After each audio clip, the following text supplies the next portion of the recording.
जिस रात मेरे पति ने मुझे सिर्फ एक तौलिए में घर से बाहर धक्का दिया, ठीक उसी रात उसकी संतुलन की बर्बादी की शुरुआत हो गई। उसे लगा था कि मैं रोऊंगी, गिड़गिड़ाऊंगी और पैर पकड़कर दरवाज़ा पीटूंगी। उसे लगता था कि एक बहू की इज्जत और वजूद उसी घर की चौखट के भीतर कैद होता है, पर वो ये भूल गया था कि गली के मोड़ पर मेरा भाई सब देख रहा था।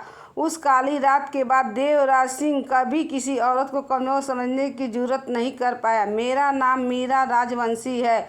उम्र 32 साल। मुंबई के दादर की भीड़, लोकल ट्रेनों की भागदौड़ और कटिंग चाय के एहसासों के बीच पली बड़ी एक लड़की जिसने अपने दम पर आर्किटेक्चर की पढ़ाई, नौकरियां की और अपने सपनों से अपनी एक अलग पहचान बनाई। देवराज से मेरी मुलाकात 6 साल पहले पुणे के रियल एस्टेट इवेंट में हुई थी। वो बेहद सलीके से बात करने वाला, तेज तर्रार और बड़े ख्वाब दिखाने वाला इंसान था। वह अक्सर कहता था, मीरा देखना, एक दिन हमारी कंपनी पूरे पश्चिम भारत में राज करेगी। जब मैंने मुस्कुराकर पूछा था हमारी, तो उसने सीधे मेरी आंखों में देख कर कहा, हाँ, मेरी मेहनत और तुम्हारी समझदारी। उस एक हमारी शब्द ने मेरे दिल को बांध लिया था। शादी के शुरुआती दिन किसी हसीन ख्वाब जैसे थे। करवा चौथ पर मेरे लिए कांच की चूड़ियाँ लाता, दिवाली पर हम साथ मिलकर दिए सजाते और वो मेरी माँ के हाथों के खाने की तारीफ करते नहीं थकता था। पर धीरे धीरे उसके बड़े सपनों के लिए मैंने उसकी पत्नी नहीं बल्कि तरक्की की एक सीढ़ी बनती चली गई। मीरा, अपना प्रोडक्ट बाद में देखना, पहले मेरी मीटिंग की प्रेजेंटेशन ठीक करो, क्लाइंट को समझाना, तुम चलो, तुम्हारी कम्युनिकेशन स्किल अच्छी है, घर भी संभालो, ऑफिस भी, आखिर मेरी पत्नी हो। मैंने सब कुछ सहा, अपने क्लाइंट छोड़े, अपनी ड्राइंग्स अधूरी छोड़ी, अपनी नींद और यहाँ तक कि अपनी आवाज़ भी खो दी। रही सही कसरत तब पूरी हो गई जब उसकी माँ सुमित्रा देवी हर रविवार हमारे घर आने लगी, हाथ में पसा, चेहरे पे बनावटी मुस्कान और बातों में धीमा जहर। आजकल की पढ़ी लिखी लड़कियां बस कैरियर करती हैं। देवराज, बहू को ज़्यादा सिर पे मत चढ़ाओ, घर हमेशा पति के नाम से चलता है, औरत काम तो बस समझौता करना है। मैं चुप रहती, कभी संस्कारों के नाम पर तो कभी अपनी शादी के बिखरने से बचाने के लिए। उस रात भी बहुत मामूली सी बात शुरू हुई थी। बाहर मूसलाधार बारिश हो रही थी। मैं अभी अभी नहा कर निकली ही थी, बाल गीले थे, बदन पर सिर्फ एक तौलिया लिपटा था। देवराज कमरे में आया और सीधे हुक्म सुनाते हुए बोला, अगले सोमवार से माँ हमेशा के लिए हमारे साथ रहने आ रही हैं। उनका सारा सामान भिजवा दिया है। मैंने तौलिया को कसते हुए धीरे से कहा, देवराज, इतना बड़ा फैसला करने से पहले हम दोनों को आपस में बात करनी चाहिए थी। वह जोर से हंसा, तुमसे पूछना ज़रूरी है क्या? मैंने अपनी ज़िंदगी में पहली बार उसकी आंखों में सीधे आंखें डालकर कहा, हाँ, क्योंकि मैं भी इसी घर में रहती हूँ। यह सुनते ही उसका चेहरा सख्त हो गया। उसने चिल्लाकर कहा, ये घर मेरे पैसों से चलता है, याद रखना। मैंने कांपती हुई आवाज़ में जवाब दिया, और मेरी दिन रात की मेहनत से टिकता है, आप मत भूलिए। बस इतना सुनना था कि उसका आपा खो गया। उसने मेरा हाथ इतनी ज़ोर से पकड़ा कि मेरी कलाइयों पर उंगलियों के नीले निशान छप गए। तुम्हारी इतनी हिम्मत कि मेरी माँ के फैसले पर सवाल उठा, और अगले ही पल उसका भारी थप्पड़ मेरे गाल पर आ पड़ा। कमरा जैसे गोल घूम गया, मेरे कानों में एक अजीब सा सन्नाहट पसर गया। मैं दीवार का सहारा लेकर खड़ी हुई। वह झटके से मुख दरवाजे की ओर बढ़ा। उसकी आंखों में गुस्सा नहीं बल्कि एक घिनाव घमंड था, जिससे मेरी शर्तें मंजूर नहीं, वो मेरे घर में नहीं रहेगी। देवराज, प्लीज़ देखो मैं किस हाल में हूँ। मैं गिड़गिड़ाई, पर उसने मेरी बात पूरी होने ही नहीं दी। दरवाज़ा खोला और मुझे पूरी ताकत से बाहर की तरफ धकेल दिया। मैं फिसलकर सीढ़ियों पर जा गिरी। ठंडी नुकीली बारिश की बूंदें मेरे चेहरे पर चुभने लगी। तौलियों को खुद से कसकर लपेटे मैं और ठंड और डर से काँप रही थी। सामने से गुजरती एक दूध वाले की बाइक की तेज रफ्तार मुझे देखकर थोड़ी धीमी हुई और फिर वो आगे बढ़ गई। ऊपर की बालकोनी का एक पर्दा थोड़ा सा हिला। अंदर से देवराज की आखिरी आवाज़ सुनाई, सुबह तक सारी हेकड़ी निकल जाएगी, अकल ठिकाने आ जाएगी। और दरवाज़ा धड़ाम से बंद हो गया। मैंने हाथ उठाया पर दरवाज़ा खटखटाया नहीं। अचानक पीछे से एक जानी पहचानी हुई आवाज़ आई, मीरा। मैंने पलट कर देखा। सड़क की पीली लाइट के नीचे मेरा बड़ा भाई कबीर भीगा हुआ खड़ा था। उसकी आंखें गुस्से से लाल थीं और मुठ्ठियां बंधी हुई थी। उसने बिना एक पल गवाए अपनी गरम जैकेट उतारी और मेरे कंधों पर डाल दी। जब उसने मेरे गाल पे उंगलियों के लाल निशान देखे तो उसकी रूह कांप गई। किसने किया ये? कबीर की आवाज़ भारी थी। मैं फूट फूट के रो पड़ी। कबीर ने हमारे घर की बंद खिड़कियों की तरफ देखा और बेहद शांत लेकिन ठंडी आवाज़ में कहा, तो आखिरकार आज उसने अपनी असली औकात दिखा ही दी। मैं सन्न रह गई। कबीर, तुम यहाँ इस वक्त? उसने बस इतना कहा क्योंकि मुझे आज अपनी आंखों से इस रिश्ते का सच देखना था। उसने तुरंत जेब से अपना फ़ोन निकाला। स्क्रीन पर देवराज की कंपनी का नाम चमक रहा था। कबीर ने नंबर डायल किया और फ़ोन को इसी पर डाल दिया। फ़ोन उठते ही उधर से मैनेजर की आवाज़ है, यस सर, मैंने सुबह की इन्वेस्टर मीटिंग की सारी फाइलें तैयार कर दी है। कबीर की आवाज़ बर्फ़ की तरह ठंडी और जानलेवा थी। फंडिंग रोक दो अभी के अभी। उधर कुछ सेकंड सन्नाटा छा गया। लेकिन सर, कल सुबह बहुत बड़ी मीटिंग है। अगर मैंने कहा ना रोक दो। कबीर ने कॉल काट दिया। मैंने कांपते हुए पूछा, कबीर ये सब क्या है? कबीर ने मेरी तरफ देखा। उसकी आंखों में एक भाई का असीम दर्द था। मीरा, देवराज जिस कंपनी को अपना साम्राज्य समझता है और जिस पर इतना घमंड करता है ना, उसकी आधी से ज़्यादा फंडिंग मेरी कंपनी के साइन से चलती है। मैं पिछले 1.5 साल से सिर्फ इसलिए चुप था क्योंकि तू हर बार कहती थी कि भैया सब ठीक हो जाएगा। लेकिन आज उसने मेरी बहन को सड़क पर फेंक दिया। ठीक उसी वक्त ऊपर की बालकनी की लाइट जली।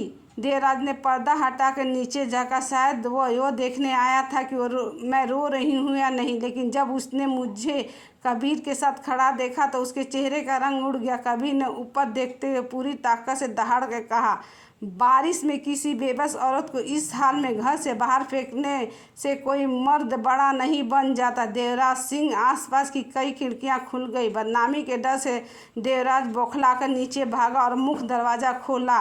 तमाशा मत करो कबीर, ये हमारे पति पत्नी निजी मामला है। कबीर उसके करीब गया। उसने मेरी कलाई पकड़ा और निशान देवराज के चेहरे के सामने किया। ये पति पत्नी का मामला है, इसे डोमेस्टिक वायलेंस कहते हैं। देवराज ने मेरी तरफ ऐसे देखा जैसे सारी गलती मेरी है। इसने मेरी माँ की बेइज्जती की है। मैं पहली बार अपनी ताकत से चिल्लाई। मैं सिर्फ अपनी राय रखी थी। वो गुर्राई, तुम्हारी औकात। इससे पहले कि वो पूरा सब कहता, कबीर ने उसकी शर्ट का कॉलर पकड़ उसे दीवार से सटा दिया। कबीर की आवाज़ बहुत धीमी थी और इतनी खतरनाक कि जैसे बारिश का शोर भी थम गया हो। आज के बाद अगर मेरी बहन के लिए औकात शब्द का इस्तेमाल किया तो जवान खींच लूँगा तुम्हारी। देवराज ने किसी तरह अपना कॉलर छुड़ाया और हाँफते हुए, तुम मुझे मेरे ही घर के सामने धमका रहे हो?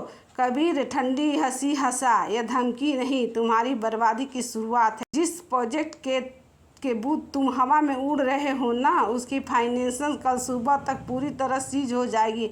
देवराज का चेहरा सफ़ेद पड़ गया। तुम ऐसा नहीं कर सकते और तुम मेरी बहन के साथ ये कर सकते थे? कबीर गरजा। वो वहाँ खड़े सोसाइटी के गार्ड और पड़ोसी सब कुछ देख रहे। तभी पीछे से सुमित्रा देवी की आवाज़ है, वाह भाई वाह, मायके वालों को बुलाकर घर तुड़वा दिया बहू ने। मैंने पलट कर सुमित्रा देवी की आंखों में देखा। सालों में पहली बार मेरे दिल से डर गायब हो चुका था। मैंने कहा, माँ जी, घर वह होता है जहाँ औरत खुद को सुरक्षित महसूस करे, जहाँ उसकी इज्जत तो हो। वह तंज कसते हैं बोले, अरे अच्छे घरों की बहू सहना सीखती है। मैंने सीधे जवाब दिया, बेटे को बदतमीज़ बनाना आप जैसी माँ सिखाती हैं। मीरा, देवराज चीखा। पर अब मुझे कोई परवाह नहीं थी। कबीर मेरा हाथ पकड़ा, चल मीरा, इस नरक से बाहर चल।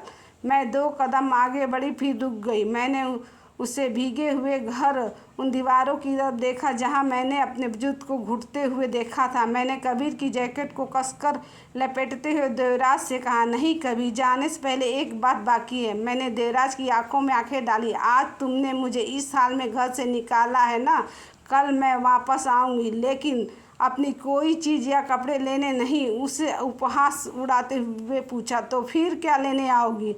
मैं उसके बिल्कुल करीब गई और कहा, अपनी पहचान वापस लेने।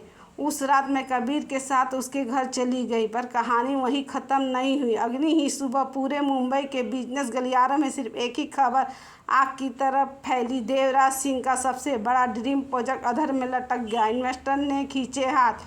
उसी दोपहर मैंने सालों बाद अपने पुराने बंद पड़े आर्किटेक्चर ऑफिस का ताला खोला। टेबल पर धूल जमी थी, मेरी अधूरी ड्राइंग वैसी ही पड़ी थी। मैंने उन कागजों पर उंगलियां फेरते हुए खुद से कहा, अब मेरी बारी है। पीछे से कबीर मुस्कुराते हुए अंदर आया। Welcome back chief architecture Meera Rajvanshi. अगले 3 दिन मेरी ज़िंदगी के सबसे अजीब दिन थे। एक तरफ मेरा खोया हुआ सम्मान दोबारा खड़ा हो रहा था, दूसरी तरफ देवराज का साम्राज्य ताश के पत्तों की तरह बिखर रहा था। चौथे दिन मेरे फ़ोन की स्क्रीन पर नाम चमका, देवराज कॉलिंग। मैंने कॉल रिसीव किया। उधर से सिर्फ उसकी भारी सांसों की आवाज़ आ रही थी। फिर देवराज की टूटी हुई आवाज़ आई, मीरा प्लीज़ घर वापस आ जाओ।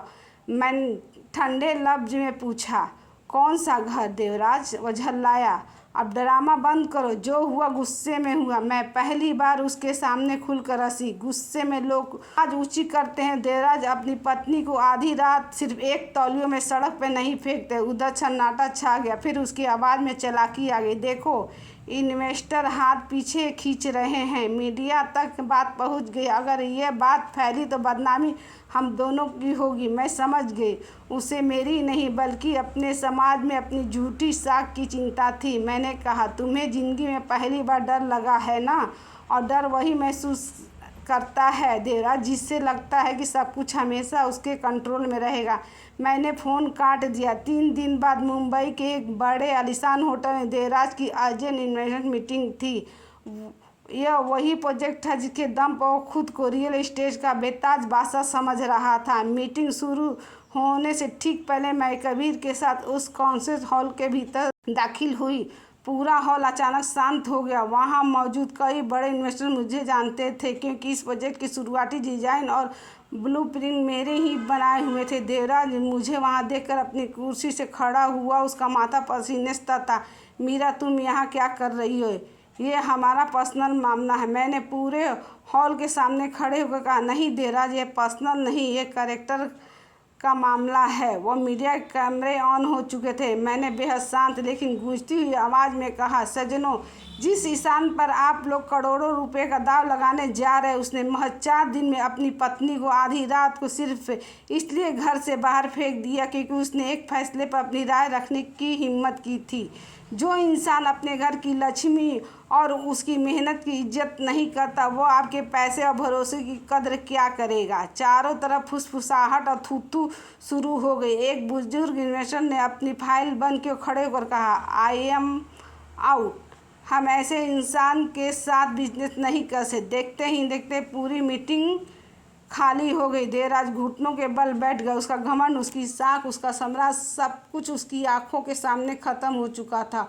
वो रेंगते हुए मेरे पास आया, फुसफुसाया, तुमने मुझे बर्बाद कर दिया मीरा। मैंने नीचे झुककर उसकी आंखों में देखा, कहा, गलत, तुम्हें तुम्हारी पत्नी ने नहीं, तुम्हारे अहंकार ने बर्बाद किया है। उस शाम सालों बाद मुझे अपने अंदर एक अजीब सा सुकून महसूस हुआ।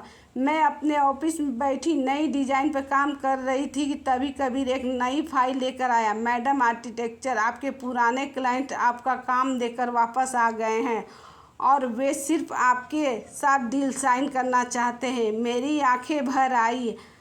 आज मुझे किसी की पत्नी के रूप में नहीं बल्कि मेरे अपने नाम मीरा राजवंशी के रूप में पहचान मिली थी। तभी फ़ोन पर देवराज का आखिरी मैसेज आया, क्या सच में हमारे बीच सब खत्म हो गया?